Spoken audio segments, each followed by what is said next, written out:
Hi guys, Nicole here with my latest video vlog. Last week I talked about the marketing sales funnel, the difference between top, middle, and bottom funnel, and the free strategies and tactics along the way to help you target those different areas of the sales funnel. Today, very exciting, I'm going to take you through the way that I generally provide a budget recommendation for Google Ads to clients. I'm going to let you guys forewarning, step into my mind and kind of see what's turning and how I kind of talk through this with a client and take you from, the goals that a client has to the conversion rate, reverse conversion rate formula that I'll go ahead and share with you guys, one of my favorite formulas. And then finally, we'll pull it all together to see how many new users we need to drive to the website in order to drive the desired outcomes for the client. So let's just jump straight into it. Like I said, one of the most popular questions that I get from clients or from marketers alike is, how much do Google Ads cost? How much should I spend on Google Ads? What type of outcomes am I going to get with a $500 Google Ad spend, etc. I feel like budget is just one of the most misunderstood really objects across Google Ads. So most clients will either fall into two buckets, or marketers when you speak with them. They either think that they can spend $20 on Google Ads, a very minimum amount, to drive 300 conversions, or they'll fall into this other bucket and they'll think that Google Ads is way out of their price range, it's too expensive, they can't quite see the value into it. So again, these two buckets are generally crafted based on what they've either been told by marketers, perhaps they've been mistold by a marketer in the past, we've all been through that, or they've tried to self-teach themselves, read a few articles. We all know those clients as marketers as well. So what we know with these, it's really going to be about educating, really getting them on board, helping them understand what Google Ads is, what the costs are, etc. It's really, really crucial as a marketer and a Google Ads specialist really to be able to mentally work through with the client really on the spot what their desired outcomes are, how many people they need to send to site, and then what like a budget would be so that you can kind of chat through this with the client. Again, I don't go into any meetings not having this stuff already worked out. Into a pitch meeting, I generally try to get the desired outcomes or goals from a client prior and then go into a pitch to really be able to understand and to just really have all the numbers right and to really look prepared and confident in what I'm presenting. So number one, let's jump straight into it. Always, always, always start with a marketing goal. A goal can just really be a desired outcome of the advertising. So just really chat with the client, chat to just really understand what they're expecting to get from search advertising. Again, I might do another article, video blog on Facebook, as well as kind of just all paid ads in general. This one I'm going to focus on Google Ads and just determining a budget across Google Ads PPC. So we chatted with the client, we asked them a lot of really key questions to understand what the desired outcomes are that they're trying to drive through Google Ads. A few considerations. Perhaps the client is expecting to receive 500 new leads during quarter 4, so the last 3 months of the year. Determine what exactly lead is. Generally, when we're talking Google Ads, it's phone calls and form fills. Understand exactly what that is for your client. So perhaps they want to get a combination of phone calls, form fills. Now that necessarily wouldn't be somebody that just subscribes to a list. It wouldn't be someone who downloads a form. Right? It's that actual person at the bottom funnel who is converting or doing a desired outcome. So always be sure tags are set up properly on site. They're best practice I always recommend to set them up in Google Analytics and then to import them through Google Ads. Make sure everything's firing properly. Really set yourself up for success to be able to report on that desired outcome. And then understand that whilst our job as marketers is to drive leads to site and get the customer to take a desired action, whether that's that form fill or phone call, we have little control over what happens to these leads. So necessary to also chat with the client through the actual sales conversion rate, which is something that a lot of marketers don't do.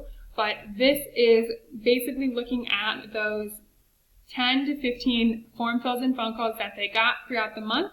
How many of those did they actually convert into a sale? So So if they only converted half of them, that's obviously a 50% conversion rate. If they, converted less, whatever that may be. Sometimes we do see conversion rates from the lead to sale around 30%. So just really consider that as you are chatting with the client. A lot of clients won't really be aware of this. So just kind of start having these conversations, talking about this. If there is not a solid sales funnel, or heck, maybe there's not even a sales team, then it might be a real struggle to drive desired business outcomes. We can drive 1 million people to the website. If they don't have somebody closing the sale on the other end, it's not really going to matter what we're doing. So having these conversations, really understanding, the client might not tell you this straight up. So just really go above and beyond as a marketer. Call, put a lead in as yourself. Call the sales department, see how they're doing, see kind of what that process is start to finish. Just really understand those things so that you can understand when you're trying to present results and potential external factors that might be influencing the results. All right, so just a few things. Again, this is just all the things that are kind of going through my mind as I prepare for a potential brief or when I'm putting together, of course, a budget recommendation. So now we need to prepare our Google Ads funnel. So now that we have our KPI, or key performance indicator, which is that 500 leads during Q4 from our client, we're just going to say it's Gym X, so it's going to be health and fitness, health and wellness industry. We can begin to build out our marketing funnel to determine our suggested Google advertising costs. So I included a WordStream article that's really great with average conversion rates and a lot of other metrics by industry. So we'll go ahead and jump over to this. Again, so this will have conversion rate benchmarks by industry. I'll go ahead and scroll down past the pretty picture and find our sports and fitness conversion rate, which is 3.83%. So I'm just going to note that down, jot that down on paper, and then we'll go ahead and move back. So now that we have our conversion rate, we need to go a bit further down. So, and conversion rate, just really quick, I'm sure that all of you know what that is, but that is the rate at which people convert on site. So, of the 200 people that click to site, what percentage of them actually do that desired outcome, submit a form fill, actually pick up the phone and make a phone call. Okay? So this is a beautiful reverse conversion rate formula. It's one of my absolute favorite tools to use to help clients understand. Again, this is a very, very intense formula. So I did also include a scientific calculator that you can easily just copy and paste this into, and I'll show you that after as well. So now that we have our average conversion rate, 3.83%, and the total expected conversions from the client, which is that 500, we can put this into the reverse conversion rate formula. So we have total conversions being that 500. We don't know this total visits, that's what we're looking for, so that's X, and then that conversion rate is 3.83%. So literally what we're doing is just solving for X because we want to find the total visits. And this gets a bit intense, a bit wordy. If your math isn't one of your strong suits, do not fear. So basically we'll need to change that 3.83 into a fraction and then continue to solve for X. We'll need to do a bit of cross multiplying as well. And then finally we'll need to divide both sides by that 383 number, which, drumroll please, will give us 13,055.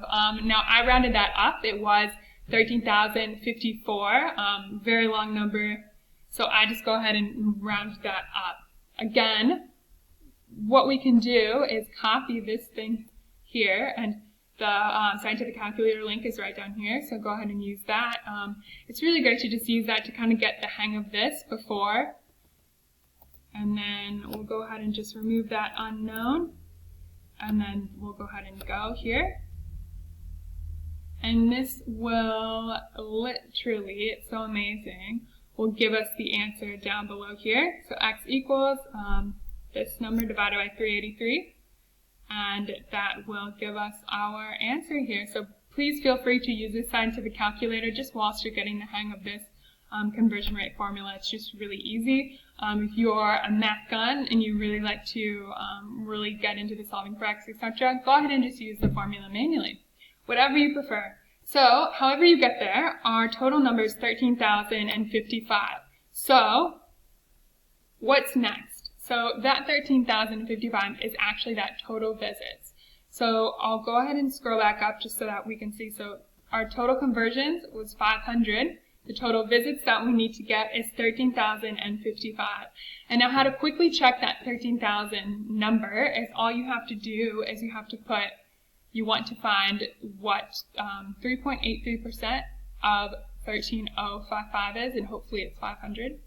So you'll change obviously that 3.83 into a decimal, so it'll be 0.0383 times, and then you'll times that by the total visits, 13,055, and hopefully that will give you that 500. To go ahead and just check that very quickly to make sure it works, and I checked it while I was saying it, so it is correct. So now we just need to fill in the strategy with the numbers. So now that you solve for x above, which is total visits, you now know how many clicks, visits, clicks, same thing, that you need to fill in the top of your marketing funnel in order to drive that desired 500 conversions during quarter 4. So what you can do is I would go ahead and recommend having a look at the Google Keyword Planner and looking kind of what the average keyword cost is according to the client or the industry. Now that I'm just doing this hypothetical situation, I am going to just use another WordStream article and get the average cost per click across the health and fitness industry, which is $1.98. Again, would highly recommend actually getting into Google Keyword Planner and finding the average cost across potential keywords that you're planning to use. But for the sake of time, we'll just go ahead and pull $1.98 for us. So now we can see that the average cost for a click or a visit to the website, same thing, is going to be $1.98 across Google Ads.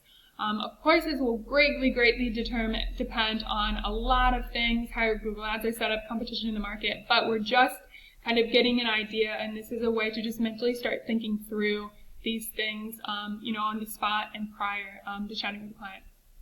So we'll just do this quick formula below again to figure out. So we're going to use our visits, so that what we saw for x above, that 13,000 number, we're going to times that by the average cost per click across our industry, which is $1.98, and then we're going to get $25,848.90. So that is just the average number of visits or clicks times the average cost per click to get that total budget. Again, we can break that out further. So 25,000 number breaks out into $8,606.30 per month on average, which roughly breaks out, as we are on a cost per click platform, it's a daily budget, breaks out to roughly $287.21 per day across Google Ads. Again, we just use averages, and we did this very quickly, but this is just to kind of give you an idea. You could definitely bring that $25,848.90 budget to a client and talk them through why you need that budget, the average click in their industry, click price in their industry, and how much they're going to actually need to drive that desired outcome of 500 signups during quarter 4. So bringing it all together, I know I talked through this very, very quickly. Feel free to go back, really look through the formulas to get a further understanding. But it's really crucial to understand the conversion rates across industries and to be able to mentally play through that conversion rate formula in your mind when determining a Google Ads budget. As I mentioned, I keep this formula very close when entering any client meeting or brief. In my opinion, Google AdWords costs are highly, highly misunderstood across the industry. So it's really crucial to back yourselves with the data, have this formula ready, have it already completed, and know what your recommended budget is going to be prior to any meetings, prior to any discussions, especially I put here when you're considering million-dollar budgets, etc. You really want the numbers and the formulas behind that so that you are confident going into that meeting room, etc., that your budgets that you're recommending, one, are correct, and that two, they're going to, work and prove successful for the client. So that's all I have for you guys. This is a very quick video, again, on how to determine your recommended Google AdWords budget. We just used the industry benchmarks for health and fitness for Gym X. Let me know if you guys have any questions. If you're keen to help, for my help understanding how to determine a Google AdWords budget, feel free to reach out. Let me know what you liked about the article. Do you have another way that you determine your Google AdWords budget? Would love to hear that as well. So really looking forward to the holidays and hope everyone else is as well. Thank you.